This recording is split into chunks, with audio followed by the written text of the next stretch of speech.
I'll use the example of homelessness for the sake of this conversation. If we're discussing the problem of why homelessness affects our culture in such a way that we need to really reassess like how we treat homeless people. Like if we are in a place where we are using government to protect things over people, and what I mean by that is if there is a home that has been foreclosed upon that's going to basically sit there empty, sit there unused. There's millions, like, I don't know, we'll say hundreds of thousands of those across this country that could be occupied by people in a way that is not necessarily, it doesn't have to be subsidized by the government, but if we restructured our society in a way that was focused on people instead of things, homelessness shouldn't be a thing. Right. Like there should be no people in this country that don't have a residence. Even if they just made it something where like those people have utilities turned on, they're willing to take care of the home. Right. They're willing to keep it up. And if someone needs to live there, if you want to keep the home to where it can one day be of value to sell, and then you could just give that person another one of those homes. Even more removed from that, just like the concept of like, think about this, if we as a society make it so that there's no person in this country that has to worry about shelter, right. That becomes like, that is one of the biggest things on the hierarchy of needs.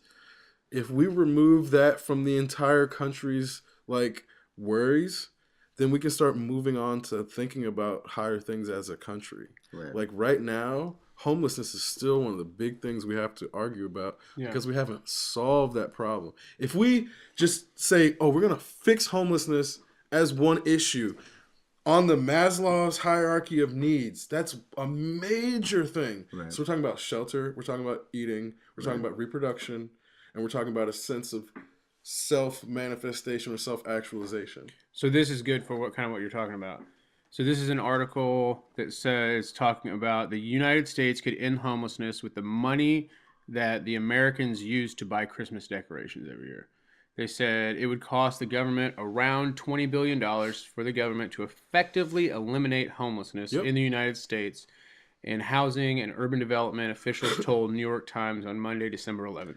The number is not that high. So I think the biggest argument you face there is that people always try and make this issue out of it where it's like, well, yeah, but like you can't just keep giving people these like everything, or else they just depend on the system. And it's but when you look at that number, it's like you guys lose that in the budget every year. Oh yeah.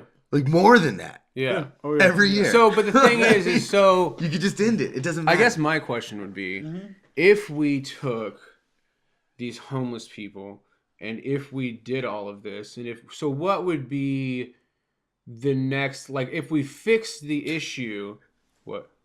Keep going. No, keep going. No, if we fix the issue, then what comes next?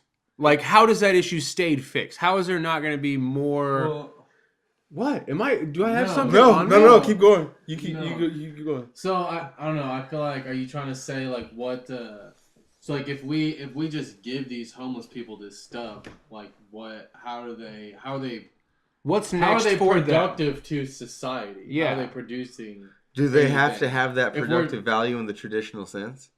Well, no, I'm just saying, to what degree are they going to be productive in their community? Are they going to grow vegetables in a garden where they all share and they can all eat, or what? What do they get jobs? How do they start the next step of their life? So now they're not homeless anymore.